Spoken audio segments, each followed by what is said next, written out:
আসসালামু আলাইকুম। সংবাদে আপনাদের সবাইকে স্বাগত জানাচ্ছি। আমি ফিরোজ তোহা। শুরুতেই আরবে কেবলস সংবাদ শিরোনাম। বাংলাদেশের সর্বশেষ গুরুত্বপূর্ণ আপডেট সংবাদে আপনাকে স্বাগত। শুরুতেই সংবাদ শিরোনাম, পরে বিস্তারিত। প্রথমে জানাবো, চুক্তি সইয়ের নামে হাসপাতালে ডেকে নির্যাতনের অভিযোগে অভিনেত্রী স্নিগ্ধার মামলা। বিজ্ঞাপনের চুক্তির প্রলোভন দেখিয়ে হাসপাতালে ডেকে নিয়ে শারীরিকভাবে নির্যাতন করা হয়েছে এবং এই ঘটনায় মামলা করেছে মডেল অভিনেত্রী স্নিগ্ধা চৌধুরী। রাজধানী খিলক্ষেত থানায় রোববার ২৬শে জুলাই রাতে তিনি অভিযুক্তদের বিরুদ্ধে এই মামলা দায়ের করেন। সেখানে দেখা গেছে যে উক্ত মডেলকে উলঙ্গ করে তার পিঠে এবং তার শরীরের পিছন দিকে গরম কিছু দিয়ে সেকা দিয়ে তারপর রক্তাক্ত জখম করা হয়েছে। এরপর জানাবো, ৫১ নং অনুচ্ছেদের দোহাই দিয়ে শাহাবুদ্দিন চুপ্পুর গ্রেপ্তার ঠেকানো যাবে না বললেন আক্তার হোসেন।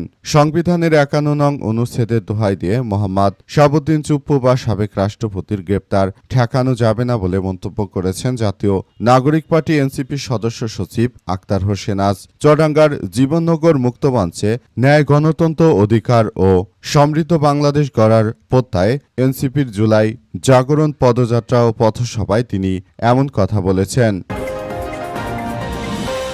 এদিকে ফ্যাসিবাদ কায়েম করলে জনগণ আপনাদেরও তাড়াবে সরকারকে বিরোধী দলীয় নেতা। ফ্যাসিবাদী আওয়ামী লীগের পথেই বিএনপির হাঁটা শুরু করেছে বলে অভিযোগ করেছে জাতীয় সংসদের বিরোধী দলীয় নেতা ও বাংলাদেশ জামাত ইসলামের আমির ডাক্তার শফিকুর রহমান। আজ বিকেলে সিলেটের ঐতিহাসিক সরকারি আলিয়া মাদ্রাসা মাঠে ১১ দলের সিলেট বিভাগীয় সমাবেশে প্রধান অতিথির বক্তব্যে এমন অভিযোগ করেছেন তিনি।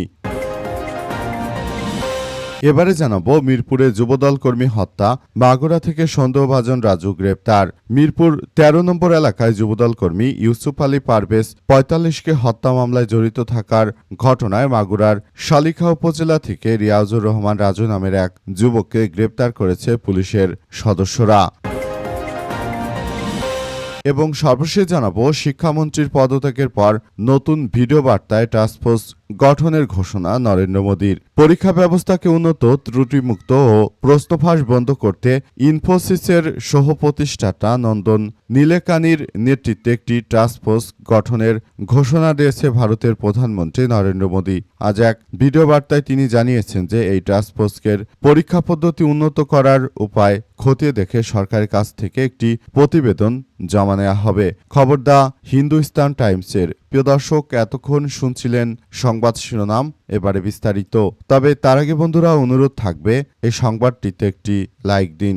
এই চ্যানেলে আপনি নতুন হয়ে থাকলে আমাদের সংবাদটি দেখতে দেখতে চ্যানেলটি সাবস্ক্রাইব করে রাখুন। কমেন্ট করে বন্ধুরা আপনার মূল্যবান মতামত জানিয়ে দিন আপনি বিশ্বের কোন দেশ থেকে বা বাংলাদেশের কোন স্থান থেকে আমাদের সংবাদটি দেখছেন এবং শুনছেন। আর বন্ধুরা, সংবাদটি আপনার সোশ্যাল মিডিয়া ফেসবুকে শেয়ার করে বন্ধুদেরও দেখার সুযোগ করে দিন। গাজা যুদ্ধে আপনি যদি নিরীহ ফিলিস্তিনিদের ভালোবেসে থাকেন বন্ধুরা, কমেন্টে ইয়েস লিখে পুরো বিশ্ববাসীকে আমাদের এই তাজা আপডেটটি দেখার সুযোগ করে দিন। এবারে বিস্তারিত।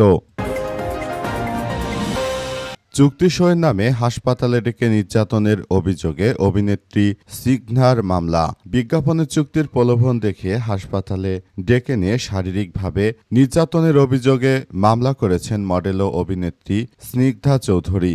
রাজধানীর খিলক্ষেত থানায় রোববার ২৬শে জুলাই রাতে তিনি অভিযুক্তদের বিরুদ্ধে এই মামলা দায়ের করেছেন।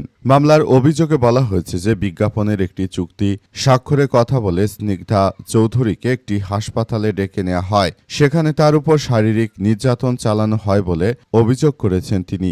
অভিনেত্রী দাবি, ঘটনার পর ব্যক্তিগত জীবনের নেতিবাচক প্রভাব পড়তে পারে এমন আশঙ্কায় তিনি প্রথমে আইনি পদক্ষেপ নেননি। পরে বিষয়টি নিয়ে ন্যায় বিচারে আসায় খিলক্ষেত থানায় গিয়ে মামলা করার সিদ্ধান্ত নেন। এই ঘটনায় পুলিশ অভিযোগ তদন্ত করে প্রয়োজনীয় আইনগত ব্যবস্থা নেবে বলে জানা গেছে। তবে মামলার বিষয়ে অভিযুক্তদের কোনো বক্তব্য তাৎক্ষণিকভাবে পাওয়া যায়নি। প্রসঙ্গত, স্নিগ্ধা চৌধুরী বাংলাদেশের পরিচিত মডেল ও অভিনেত্রী। ২০১৮ সালে মডেলিং এর মাধ্যমে শোবিজে যাত্রা শুরু করেন তিনি। সম্প্রতি ঈদে মুক্তি পাওয়া প্রেসার কুকার সিনেমার মাধ্যমে বড় পর্যায়ে অভিষেক হয়েছে এই অভিনেত্রী স্নিগ্ধার। অভিনেত্রী স্নিগ্ধাকে আসলে কারা পিটিএসের সে বিষয়ে এখন পর্যন্ত কোনো তথ্য তিনি শেয়ার করেননি। বেশ ২ দিন ধরে তার এই পেটানোর ঘটনাটি সামাজিক যোগাযোগ মাধ্যমে ভাইরাল হলেও এখন পর্যন্ত তিনি এসব বিষয় নিয়ে মুখ খুলেননি। তবে জানা গেছে যে তাকে শারীরিকভাবে লাঞ্ছিত করা হয়েছে, তার পিঠে এমনভাবে পিটিয়েছে সেখানে রক্তাক্ত জখম হয়ে গেছে। সেই ভিডিওটি এবং কয়েকটি ছবি তার মুখ না দেখালেও ইতিমধ্যে সামাজিক যোগাযোগ মাধ্যমে ভাইরাল হয়েছে। ৫১ অনুচ্ছেদের দোহাই দিয়ে চুপ্পুর গ্রেপ্তার ঠেকানো যাবে না বললেন আক্তার হোসেন। সংবিধানের ৫১ নং অনুচ্ছেদের কথা বলে রাষ্ট্রপতি শাহাবুদ্দিন চুপ্পুর পদত্যাগ ঠেকানোর যে চেষ্টা করছে বিএনপি, সেটা করে কোনো লাভ হবে না বলে এনসিপির পক্ষ থেকে নিশ্চিত করা হয়েছে। এনসিপির পক্ষ থেকে বলা হয়েছে যে কার্যক্রম চালাচ্ছে বিএনপি সেটি কোনোভাবেই গ্রহণযোগ্য নয়। দেশটাকে তারা একটি মগের মুলুকে পরিণত করেছে। তাদের এই মগের মুলুক কার্যক্রম আসলে কোনোভাবেই গ্রহণযোগ্য হতে পারে না। আমরা বিষয়গুলো নিয়ে খুবই গুরুত্ব সহকারে দেখভাল করছি। আমরা মনে করি যে বর্তমান সময়ে এই ধরনের কার্যক্রম আসলে কোনোভাবেই গ্রহণযোগ্য হতে পারে না। দেশটাকে সুন্দরভাবে গড়ে তুলতে হলে অবশ্যই স্বৈরাচার ফ্যাসিবাদের দোসর শাহাবুদ্দিন চুপ্পুকে আবারও গ্রেপ্তার করে তারপর আইনের আওতায় নিয়ে আসতে হবে বলে জানানো হয়েছে। তাছাড়া এই ধরনের সন্ত্রাসীদের কোনোভাবেই ছাড় দেওয়া হবে না বলে কঠোর হুঁশিয়ারি দিয়েছেন আক্তার হোসেন। তিনি জানিয়েছেন যে এই চুপ্পুর মতো ব্যক্তিরাই বৈষম্যবিরোধী ছাত্র আন্দোলনের নেতাকর্মীদের উপর সব থেকে বেশি হামলার পেছনে দায়ী। তারা জাতিসংঘে প্রতারণা করেছে। চুপ্পু ক্ষমতায় থাকাকালীনই শেখ হাসিনা ২০২৪ সালে অবৈধ নির্বাচন দিয়েছে। আবার সেই চুপ্পু কি করে বর্তমান সরকারের সঙ্গে এতটা ঘনিষ্ঠ হয়েছে? আর শেখ হাসিনার সঙ্গে এই চুপ্পুর যে কথাবার্তা হয়েছে তার থেকে মূলত চুপ্পুকে দোষী সাব্যস্ত করে তাকে অবশ্যই আইনের আওতায় নিয়ে আসতে হবে। ফ্যাসিবাদ কায়েম করলে জনগণ আপনাদেরও তাড়াবে, সরকারকে জামাতের আমির। বাংলাদেশ জামাত ইসলামের আমির ডাক্তার শফিকুর রহমান জানিয়েছেন যে বর্তমান সরকার যেভাবে রাষ্ট্র পরিচালনা করছে, সারা দেশে ছিনতাই, চুরি, ডাকাতি, রাহাজানি, সন্ত্রাসী এমন কোনো ঘটনা নেই যেটা বর্তমান সময় ঘটছে না। সরকার যদি এটা বন্ধ করতে না পারে, ভবিষ্যতে এই সরকারকে তাড়াতেও মাঠে নামতে বাধ্য হবে দেশের জনগণ। তিনি আরও জানিয়েছেন যে তাই সরকারকে বলতে চাই, যে ধরনের কার্যক্রম তারা শুরু করেছে সারা দেশের বিভিন্ন জায়গায় ছাত্রলীগের নেতাকর্মীরা যেভাবে মাঠে নেমেছে, এর থেকে স্পষ্ট হওয়া যায় যে এটি কোনোভাবেই আসলে গ্রহণযোগ্য নয়। দেশটাকে একটি সুন্দর ও সমৃদ্ধির একটি আধুনিক রাষ্ট্র কাঠামোর দিকে এগিয়ে নিতে হলে অবশ্যই সবাইকে নিয়ে একটি সুন্দর ও সমৃদ্ধির একটি রাষ্ট্র কাঠামো গড়ে তুলতে হবে। তাছাড়া আর কোনো বিকল্প উপায় হতে পারে না বলে জানিয়েছেন বাংলাদেশ জামাত ইসলামের আমির ডাক্তার শফিকুর রহমান। তিনি আরও জানিয়েছেন যে দেশটা আমাদের, সুতরাং এই দেশটিকে সুন্দর ও সমৃদ্ধির একটি রাষ্ট্র কাঠামোকে নির্ভর করে তারপর ভবিষ্যতের দিকে এগিয়ে নিতে হবে। দেশটাকে আমরা একটি গুরুত্বপূর্ণ অধ্যায়ের দিকে এগিয়ে নিতে চাই বলে উল্লেখ করা হয়েছে।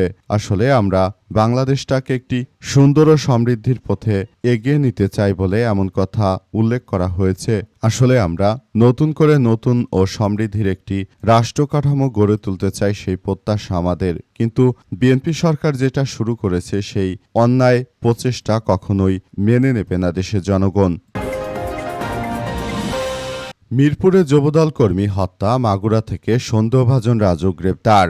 ঢাকার মিরপুর ১৩ এলাকায় যুবদল কর্মী ইউসুফ আলী পারভেজ ৪৫ হত্যা মামলায় জড়িত থাকার সন্দেহে মাগুরার শালিখা উপজেলা থেকে জিয়াউর রহমান রাজু নামের এক যুবককে গ্রেপ্তার করেছে পুলিশ। তিনি শালিখা উপজেলার শতখালী গ্রামের আনোয়ার পাটোয়ারির ছেলে। পুলিশ সূত্র থেকে জানা গেছে যে কাপ্রুল থানা যুবদলের সদস্য সচিব হাফিজুল ইসলাম বাবুর বাসার পাশের একটি চায়ের দোকানে আড্ডা দেওয়ার সময় সশস্ত্র হামলার ঘটনা ঘটে। এলোপাতাড়ি গুলির ঘটনা ঘটে নিহত হন ইউসুফ আলী পারভেজ। হামলায় ৪ জন অংশ নেয় বলে প্রাথমিকভাবে জানা গেছে। এদের মধ্যে চঞ্চল নামের একজন স্থানীয়রা তাকে ধাওয়া করে আটক করে পুলিশের হাতে দিয়েছে।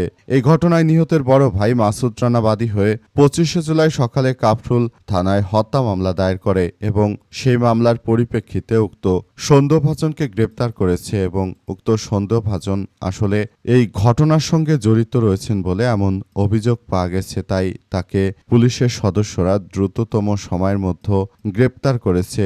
এই ঘটনা এখন পরিস্থিতি থমথমে অবস্থা বিরাজ করছে। রাজধানী ঢাকার বুকেও এই ধরনের কার্যক্রমগুলো আসলে আমাদের সবাইকে নানাভাবে কষ্ট দিয়ে যায়। আমরা মনে করি যে ধরনের কার্যক্রম চলমান রয়েছে সেটি আসলে কোনোভাবেই গ্রহণযোগ্য হতে পারে না। সেটি আমাদের সবার জন্য এক ভয়াবহ বিপর্যয়কর পরিস্থিতির সৃষ্টি করেছে। সুতরাং সেটি আমাদেরকে আরও সহজভাবে দেখতে হবে।